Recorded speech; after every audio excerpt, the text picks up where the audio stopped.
सुरेंद्र जी, धन्यवाद हमें समय देने के लिए।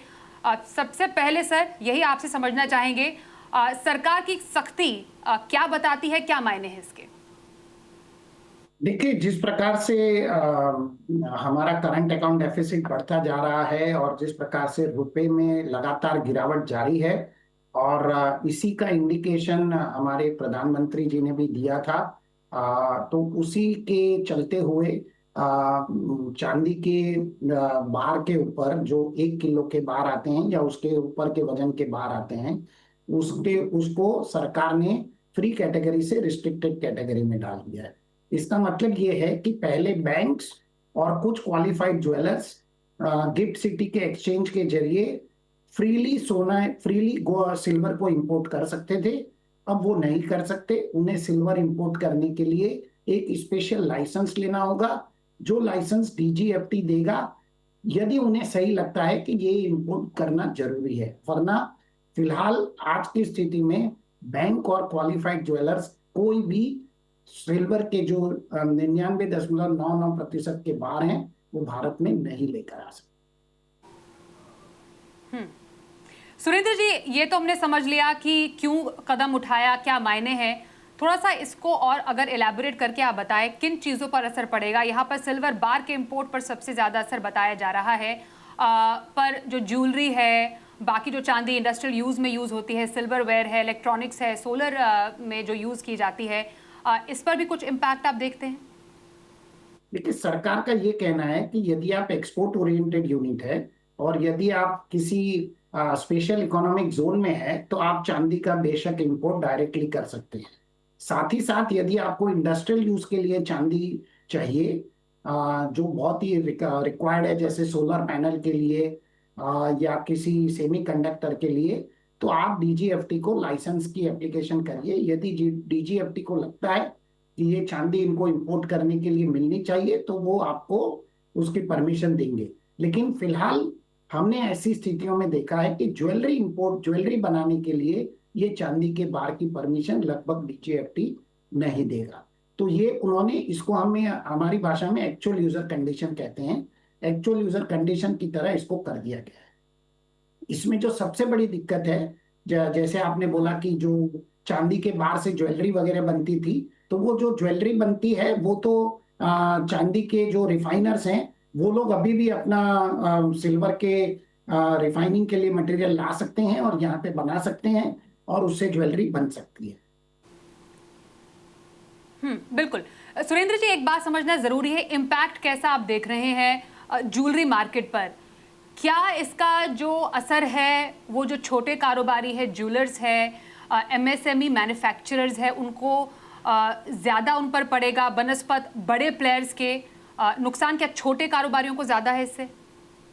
नहीं, बिल्कुल छोटे कारोबारियों को इससे कोई नुकसान नहीं है, क्योंकि उनके लिए उनको जो सिल्वर के बार चाहिए वो यहाँ के जो सिल्वर रिफाइनर्स हैं वो दे सकेंगे। जो सिल्वर रिफाइनर है, बहुत सारा स्क्रैप सिल्वर हमारे देश में आता है और उसको रिफाइन करके इन ज्वेलरी मैन्युफैक्चरर को, एमएसएमई को बेचा जा सकता है। उसमें किसी भी प्रकार की किल्लत होने की आशंका नहीं है।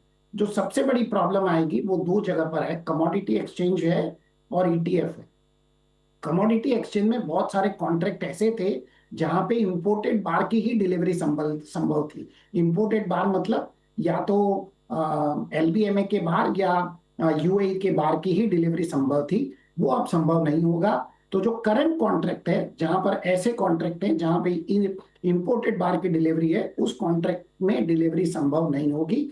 और इसीलिए कल हमने देखा कि एमसीएक्स ने अपने तुरंत नया नोटिफिकेशन जारी किया, अपना नया सर्कुलर जारी किया और उसमें उन्होंने भारत में बने हुए बार को भी मंजूरी दे दी। लेकिन फिलहाल वो मंजूरी करंट कॉन्ट्रैक्ट में नहीं हो सकती। आज के बाद यदि जो भी रिफाइनर उसमें एनरोल करेगा तो उनके लिए ये संभव है। लेकिन सिल्वर ईटीएफ में एक बहुत बड़ी प्रॉब्लम है।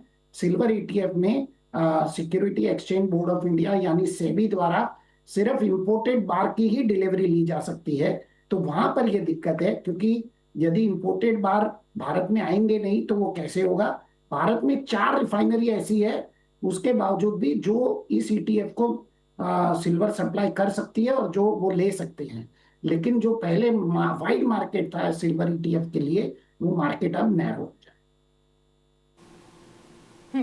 अ, मेहता जी, आप प्राइसेस के तौर पर क्या इम्पैक्ट देखते हैं? सिल्वर के दाम आगे आने वाले टाइम में इस कदम से कहां तक जाते हुए आपको नजर आ रहे हैं? देखिए, हमारे देश में बहुत सिल्वर अवेलेबल है। पिछले 5-6 सालों में लगभग हम 25-30 हजार टन से ज्यादा सिल्वर इंपोर्ट कर चुके हैं। तो सरकार को ये तो बिल्कुल पता है कि इसमें से यदि 60% सिल्वर को इंडस्ट्री में यूज किया गया तो भी लगभग 8-10 हजार टन सिल्वर जो है पिछले 4-5 सालों में ही लोगों के पास इकट्ठा हुआ है। ये बात जरूर है कि जब इंपोर्ट इस प्रकार से सिल्वर बार का इंपोर्ट नहीं रहेगा तो थोड़ी सी यहाँ पर डिमांड जो है वो क्रिएट होगी, और इसके बदले इसके एवज में चांदी के दाम थोड़े ऊपर जा सकते हैं। लेकिन ये अंतरराष्ट्रीय मार्केट पर ज्यादा निर्भर करेगा। मुझे लगता है in spite of all this facts, इतनी किल्लत आने के बावजूद भी मुझे इसका इमीडिएट कोई रिएक्शन दिखता नहीं है। इमीडिएट रिएक्शन में आज हमने थोड़ा सा रिएक्शन आते देखा, थोड़े से चांदी के दाम भारतीय बाजारों में ऊपर गए, लेकिन अंतरराष्ट्रीय मार्केट में अभी भी चांदी पर दबाव कायम है। और मुझे लगता है यहाँ से भी कम से कम चांदी $5-6 तक और गिर सकती है। उसके बाद ही एक पिक्चर साफ होगा कि वाकई में चांदी में कोई डिमांड रहती है भारत में या नहीं। बिल्कुल। एक दूसरी बड़ी खबर में सुरेंद्र जी, एमसीएक्स ने चांदी डिलीवरी के जो नियम बदल दिए हैं, कितनी बड़ी राहत के रूप में इसको सर देखते हैं आप? देखिए, ये तो बहुत जरूरी था। चांदी के नियम को बदलना बहुत जरूरी था। हम एक तरफ आत्मनिर्भर भारत की बात करते हैं और दूसरी तरफ हम सिर्फ इंपोर्टेड बार को ही एक्सचेंज पे और ईटीएफ में डिलीवरी की बात करते हैं। तो आत्मनिर्भर भारत के लिए इंडियन रिफाइनर को एनरोल करना बहुत जरूरी है। मेरा आपके माध्यम से सेबी को भी आग्रह है कि सिल्वर ईटीएफ में भी आप भारतीय रिफाइनरों को डिलीवरी देने के लिए परमिशन दीजिए, जिस तरह से एमसीएक्स ने परमिशन दी है। एमसीएक्स भी सेबी के तहत आता है, ईटीएफ भी सेबी के तहत आता है। यदि एमसीएक्स में इंडियन रिफाइनर एनरोल हो सकते हैं तो क्यों सिल्वर ईटीएफ में इंडियन रिफाइनर को डिलीवरी देने के लिए परमिशन नहीं मिल सकती? मुझे लगता है कि ये बहुत ही बढ़िया नियम है, और एमसीएक्स ने कल बहुत ही क्विक रिएक्शन करते हुए अपना नियम बदला है, वरना बहुत अफरा तफरी हो सकती थी। और ये हम एज एन इंडस्ट्री इसको बहुत अच्छा मानते हैं। अब जो भी इंडियन रिफाइनर है उनके पास जो स्क्रैप का भी सिल्वर आता है उसको वो बार बना के वापस एमसीएक्स में डिलीवरी कर सकते हैं, या वो फॉरेन से सिल्वर के ग्रेनुअल मंगाकर भी उससे बार बनाकर डिलीवरी कर सकते हैं। सर, एक और पॉइंट को एड्रेस करना जरूरी है, बीआईएस लाइसेंस पर बड़ा सवाल, क्योंकि जो लाइसेंस है वो एक क्वालिटी अश्योरेंस का एक बहुत बड़ा बेंचमार्क है। 12 महीने की विंडो जो दी गई है, क्या प्रैक्टिकल आपको लग रहा है? क्या मिसयूज के जो कंसर्न है वो पैदा हो सकते हैं यहाँ पर, और उसको दूर करने के लिए सर आपको क्या लगता है, क्या कदम लिए जा सकते हैं, जाएंगे? देखिए, 2019 में ब्यूरो ऑफ इंडियन स्टैंडर्ड ने चांदी के ऊपर और सोने के ऊपर गुड डिलीवरी नॉर्म्स बनाए थे। तो सोने के ऊपर तो उन्होंने नोटिफिकेशन जारी कर दिए कि सोने के जो कैडबरी बनेगी 1 किलो की, उसके ऊपर बीआईएस का लोगो आप लगा सकते हैं। लेकिन चांदी पर यह नियम अभी भी लागू नहीं है। आज 2019 से 2026 हो गया, 7 साल से ब्यूरो ऑफ इंडियन स्टैंडर्ड इस कानून को लागू नहीं कर रहा है। क्यों लागू नहीं कर रहा है वो तो वही जाने। लेकिन मैं ये कह दूं कि ये हमारी ये जरूरी है कि बीआईएस इसके ऊपर तुरंत कार्रवाई करे, और जिस प्रकार से गोल्ड में उन्होंने गुड डिलीवरी के लिए लाइसेंस देना शुरू किया है, उसी प्रकार सिल्वर के रिफाइनर को भी लाइसेंस मिलना चाहिए। आप जो उसका जो स्टैंडर्ड है वो तो 2019 में जारी हो चुका है, तो लाइसेंस देने में देरी क्यों हो रही है? लाइसेंस तो उनको देना चाहिए। सिल्वर रिफाइनर्स जो भी चाहे उनको लाइसेंस मिलना चाहिए।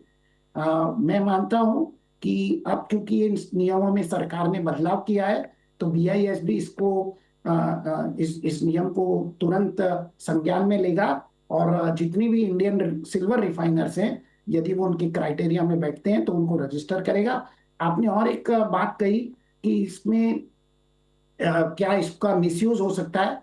मैं आपको ये कह दूं, जितने भी सिल्वर रिफाइनर को जो भी कमोडिटी एक्सचेंज या जो भी एनरोल करते हैं, या मान लीजिए ईटीएफ वालों ने भी एनरोल किया, तो वो जो भी बार वहां पे डिलीवरी होते हैं उसकी वो गारंटी लेते हैं। It is guaranteed. और उसकी जब तक वो डिलीवर नहीं हो जाता तब तक उसकी गारंटी ली जाती है। और इसके बहुत ही स्ट्रिंजेंट नॉर्म्स होते हैं, स्ट्रिंजेंट ऑडिट होती है। ऑडिट सिर्फ थर्ड पार्टी एजेंसी से नहीं होती, एमसीएक्स खुद भी उसकी ऑडिट करता है। बहुत सारे उसमें ऐसे ही प्रोसीजर किए जाते हैं, बहुत सारे टेस्ट चेक्स होते हैं। तो बहुत सारे कड़क नियम हैं। यदि गोल्ड में ये संभव है तो सिल्वर जी में क्यों सर। संभव?